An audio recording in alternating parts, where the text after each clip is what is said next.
जय श्री कृष्ण मित्रों, शिव शक्ति एस्ट्रोलॉजी में आपका स्वागत है। आज मैं आपको विवाह संस्कार मुहूर्त में विवाह विचारने में पहले जो वीडियो बनाई थी उसमें आपको मैंने 10 दोष के बारे में बताया था कि विवाह जो मुहूर्त निकालते हैं उसमें 10 दोष देखे जाते हैं। लताद जो 10 दोष हैं उसके बारे में मैंने आपको वर्णन किया, जिसमें मैंने आपको 7 दोषों के बारे में बता दिया था पिछले वीडियो में। अब उसके आगे जो है उसमें रह जाता है, जैसे पंचक दोष है, विवाह में पंचक दोष देखे जाते हैं। वो पांचों दोष क्या हैं मैं आपको बताऊंगा। इसके बाद है पंचसला का दोष। पंचसला का दोष आप लोग कैसे देखोगे, लेकिन ध्यान रखो कि ये जो 10 दोष देखे जाते हैं विवाह मुहूर्त निकालते समय, उसमें जो मुख्य हैं वो केवल 3 हैं। वो कौन कौन से हैं वो आपके दिमाग में हमेशा रहना चाहिए कि जो मुख्य जो 3 दोष देखे जाते हैं वो है, एक तो पंचक दोष, जिसे आप देखोगे पत्रों में लिखा रहता है मृत्युवाण दोष। मृत्युवाण दोष किससे निकाला जाता है? वो विवाह पंचक जो दोष निकाला जाता है उसके द्वारा भी मैं आपको बताऊंगा कैसे आप लोग उसका साधन करेंगे। दूसरा होता है वेद, नक्षत्रों का जो वेद होता है, वेद विचार करना, वेद कैसे विचार करोगे।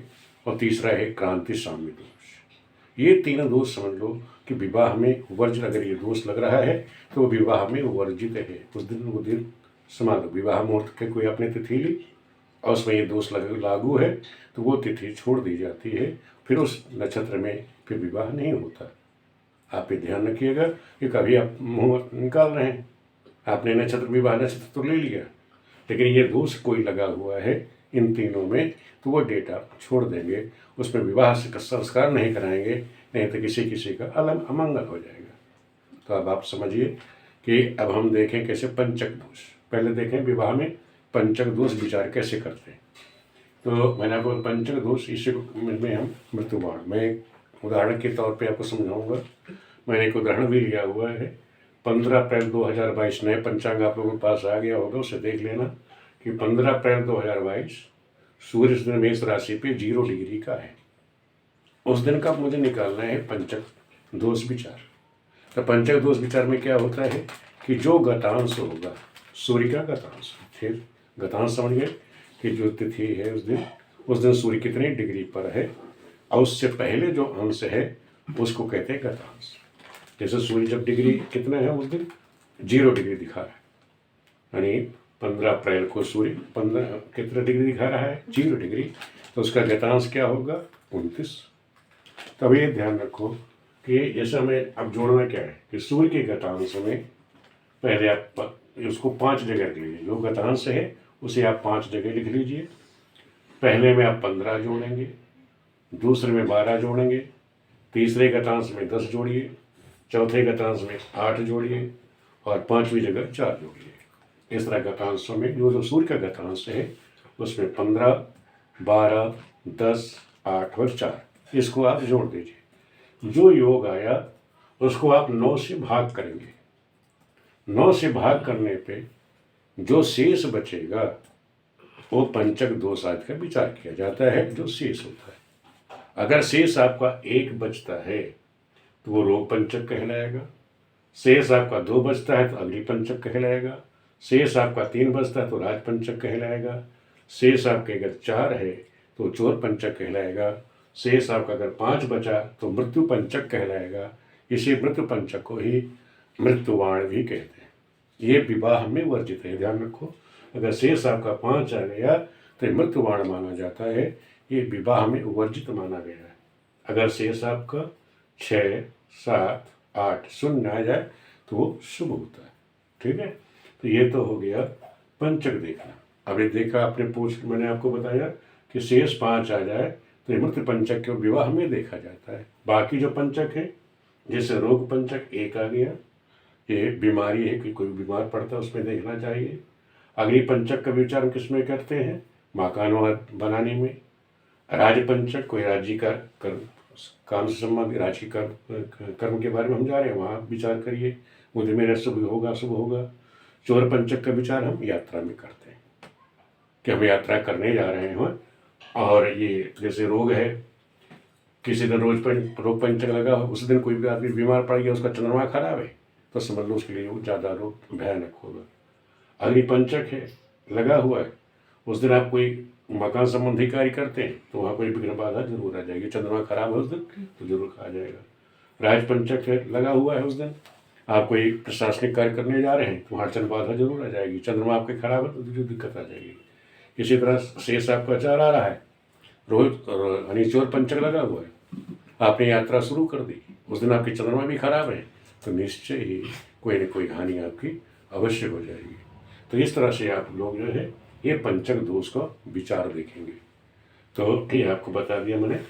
विवाह क्या देखा जाता है? मृत्यु पंचक। अब मैंने जो आपको बताया कि मैंने योग किया, बताया कि जो गतांश है उसमें आप 15, 12, 10, 8, 4 जोड़ेंगे। जो योग है उसको हमने क्या किया? 9 से भाग किया। तो पहले वाले में जहाँ 29 जोड़ा मैंने तो 44 हुआ, 29 और 15 44, 9 से भाग करके 9 चौक 36, शेष बचा 8। 8 मैंने आपको बताया कि 8 क्या होता है? शुभ होता है। 29 दूसरी जगह 12 जोड़ना है, 29 12 41, 9 से आपसे भाग करके 9 चौक 36, शेष आपका 5 आया। शेष 5 मैंने आपको बताया क्या होता है? ये मृत्यु पंचक है।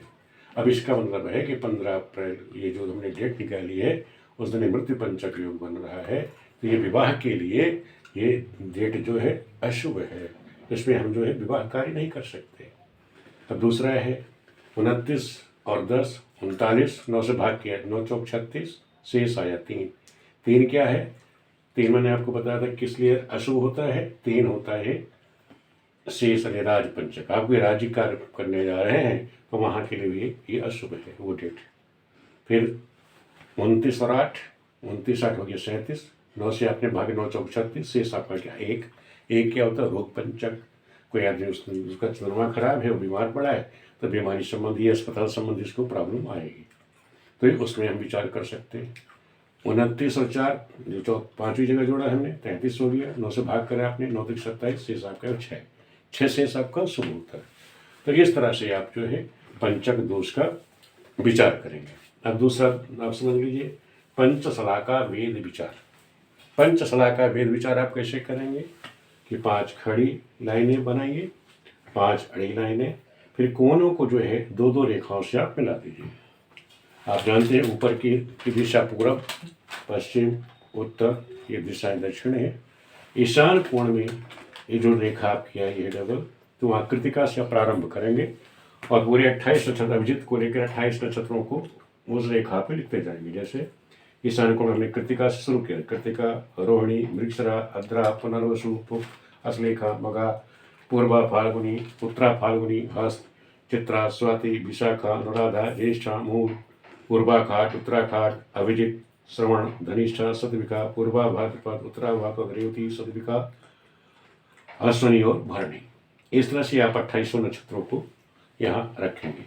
अब हमें पंचशला का विचार कैसे करना है? जैसे आपने कोई विवाह मुहूर्त निकाला, विवाह नक्षत्र आपने देखा, जैसे मेरा उत्तरा फाल्गुनी नक्षत्र है, मैंने उदाहरण कौन सा लिया था? 15 अप्रैल 2022 को। उस दिन क्या है? उत्तरा फाल्गुनी नक्षत्र है। उत्तरा फाल्गुनी नक्षत्र के सामने क्या पड़ रहा है? रेवती। ये क्या है? ये वेद नक्षत्र है। ठीक है। अब इस वेद नक्षत्र में कोई भी ग्रह अगर गोचर कर रही है, अन्य 9 ग्रहों में कोई भी ग्रह यहाँ आ जाएगी सामने, तो वो ये वेद नक्षत्र का वेद कहलाएगा, वो ग्रह वेद कहलाएगी। तो इसका मतलब है इसमें हम कोई भी कार्य करते हैं, यानी शुभ कार्य करते हैं, विवाह करते हैं, विवाह में ये वर्जित है, कोई भी ग्रह बैठ जाए। अब देखो उस दिन क्या उत्तरा फाल्गुनी नक्षत्र है 15 को, उस दिन जो है रेवती नक्षत्र है। उस दिन सूर्य जो है रेवती नक्षत्र पे ही है। जब सूर्य रेवती नक्षत्र पे है तो सूर्य का वेद हुआ। जब सूर्य का वेद हो गया इस नक्षत्र का, तो उस दिन ये है विवाह जो है, नक्षत्र जरूर उत्तरा फाल्गुनी है, विवाह नक्षत्र है, लेकिन उस दिन विवाह शुभ नहीं माना जाएगा। कोई से विवाह करता है तो कोई ना कोई अनिष्ट या नुकसान जरूर होगा। तो इस तरह से आप विचार करना सीखिए। फिर हम आपको बताया था मैंने क्रांति साम्य योग, पिछले वीडियो में भी बताया था, दोबारा मैं आपको समझा देता हूँ। ये क्रांति साम्य दोष आप देखेंगे। क्रांति साम्य बताया था सिंह मेष, वृक मकर, तुला कुंभ, कन्या मीन, कर्क वृश्चिक, धनु मिथुन, इन 2 राशियों में किसी एक राशि में सूर्य बैठा हो, दूसरे में चंद्रमा हो, या इसमें सूर्य हो यहाँ चंद्रमा हो। इसी तरह किसी भी राशि में एक सूर्य, एक में चंद्रमा, एक में चंद्रमा, एक में सूर्य बैठा हो, तो ये क्रांति साम्य दोष लगता है। इन राशियों को याद कर लिए, सिंह मेष, वृष मकर, तुला कुंभ, कन्या मीन, कर्क वृश्चिक, धन मिथुन, इन राशियों में ये क्या है, एक में सूर्य हो दूसरे में चंद्रमा हो तो क्रांति साम्य दोष लगता है। ये ध्यान रखो, ये विवाह में और कोई भी शुभ काम है, आप शुभ कार्य करने जा रहे हैं, उसमें ये वर्जित माना गया है। तो इसलिए आप लोग ध्यान रखें कि हम जब मुहूर्त निकाल रहे हैं, क्योंकि विवाह संस्कार मुहूर्त है, आपको बता ही दिया कि जो लत्तादि दोषों में, लत्ता दोष हो गया, पाद दोष है या मित्र दोष है, एकारगल दोष है, ये सारे दोषों को आप देख सकते हैं, लेकिन इनका जो फलित है वो कम होता है। लेकिन जो मुख्य जो दोष हैं वो ये 3 दोष हैं, इनका विचार करना आप जरूर करें। ये सबसे ज़्यादा क्या है, मृत्युवाण दोष। विवाह में मृत्युवाण दोष अगर लगा है ये वाला, जैसे आपने निकाला कोई तिथि आपने ली और वहाँ जो गतांश है उसको आप जोड़ दीजिए, इस तरह से गतांश जोड़ करके 9 से आप भाग करें। अगर शेष आपका 5 बन रहा है तो समझ लो मृत्युवाण दोष है, वो तिथि आप छोड़ देंगे। पूरा समझ लीजिए, मृत्युवाण दोष निकालने का तरीका क्या है कि जो भी आपने तिथि ली है उस दिन का सूर्य देखिए उसके कितने डिग्री पर है, उससे पिछला जो गतांश है उसको उसमें आप 12 जोड़ दीजिए। 12 जोड़ने के बाद उसमें पैसे कोशिश ये करिए कि ये सभी ये 5 जगह जोड़ा जाता है, कोई ज़रूरत नहीं कि ये 5 आ जाएगा, एक जगह 15, एक जगह 12, एक जगह 10, एक जगह 8, एक बार 4, इनको आप जोड़िए क्रम से गतांश में। उसके बाद आप 9 से भाग कर दीजिए। अगर शेष कहीं पर भी अगर 5 आ जाता है, 5 आता है शेष, तो समझ लो वहाँ मृत्युवाण योग उस दिन बनेगा, तो उस दिन वो तिथि आपको छोड़ देनी है, विवाह कार्य के लिए वो अशुभ मानी जाएगी। ठीक है, तो इस तरह से आप लोग है पंचक दोष यानी मृत्युवाण दोष निकालने के लिए वेद का आपको मैंने बता दिया। वेद क्या है, पहले दोबारा समझ लो कि कोई भी नक्षत्र आप लेते हैं, दूसरा समझ लीजिए जैसे मृगशिरा नक्षत्र है, मृगशिरा नक्षत्र हमने विवाह का लिया और इसका वेद किस पे है, उत्तराखाट नक्षत्र। यहाँ उत्तराखाट नक्षत्र में कोई भी ग्रह अगर यहाँ गोचर कर रही है उस समय, तो ये नक्षत्र विवाह का होते हुए भी इस नक्षत्र में विवाह नहीं होगा, आप विवाह नहीं करेंगे। अगर आप करते हैं तो कोई इतना दिक्कत या परेशानी, कोई बाधा अवश्य खड़ी हो जाएगी। एक बार दुआ समझा देता हूँ। विवाह नक्षत्र जैसे उत्तरा भाद्रपद नक्षत्र है, यह रेवती है, और रेवती से यहाँ से क्या हो गया वृद्ध, उत्तरा फाल्गुनी नक्षत्र है, और यहाँ पे कोई नक्षत्र अगर कोई ग्रह गोचर कर रही है इस नक्षत्र में, तो समझ लो ये इस नक्षत्र का भेद हो जाएगा। तो वहाँ कोई भी आप शुभ कार्य करेंगे तो कोई न कोई दिक्कत या बाधा अवश्य खड़ी हो जाएगी। क्रांति साम्य आपको बता दिया कि सूर्य मेष है, वृष मकर है, तुला कुंभ है, इनमें जिस राशि मैंने आपको बता दी है, स्क्रीनशॉट ले लीजिएगा आप लोग और नोट कर लीजिएगा। इसमें किसी एक नक्षत्र में सूर्य हो, राशि में, नक्षत्र नहीं राशि में, ध्यान रखिएगा कि जैसे सिंह राशि में सूर्य है, मेष में चंद्रमा है, तो क्रांति साम्य दोष लग जाएगा। ये जो है विवाह में यानी कोई भी शुभ कार्य आप कर रहे हैं उसमें ये वर्जित है। अब आप लोग मुझे बताइएगा, विवाह मुहूर्त ये जो लतादि 10 दोष विचार है, इसको मैंने आपको बता दिया, उदाहरण द्वारा ही समझा दिया है। आप लोगों को मुझे पक्का है कि आप समझ में आ गई होगी। अब भी आप लोगों को नहीं समझ में आई है तो पुनः कोशिश करके दोबारा मुझे बनानी पड़ी कि जो मुख्य जो दोष हैं विवाह निकालते समय, लतादि दोष आप लोग देखें कि कैसे, तो जो मुख्य दोष हैं उसका वर्णन करना अनिवार्य था, तो वो मैं पुनः आप लोगों को वर्णन करके बता दिया। आप लोगों को पक्का है, मुझे लगता है कि आप लोगों को समझ में आ गया होगा विवाह मुहूर्त निकाले कैसे जाते हैं, उनमें कौन कौन से दोष देखे जाते हैं, ये आप लोगों को समझ में आ गया होगा। वीडियो आप लोगों को कैसे लग रही है, कोई दिक्कत परेशानी है, कोई चीज़ समझ में नहीं आ रही है, आप पुनः पूछिए, क्योंकि विवाह की मैं सारी चीज़ें आपको सब समझाता हुआ चल रहा हूँ। मुहूर्त में क्या क्या देखना है, क्या कौन नक्षत्र देखने हैं, कौन से दिन देखना है, कौन सा वार देखना है, कैसे लगने हैं, कैसे लगने की में ग्रहों की स्थिति देखनी है, ये सभी चीज़ों की आपको मैं विस्तृत जानकारी दे चुका हूँ। फिर भी आप लोगों को कोई दिक्कत परेशानी है, बिल्कुल आप कमेंट करके पूछ सकते हैं। वीडियो देखने के लिए आप सभी मित्रों का बहुत बहुत धन्यवाद।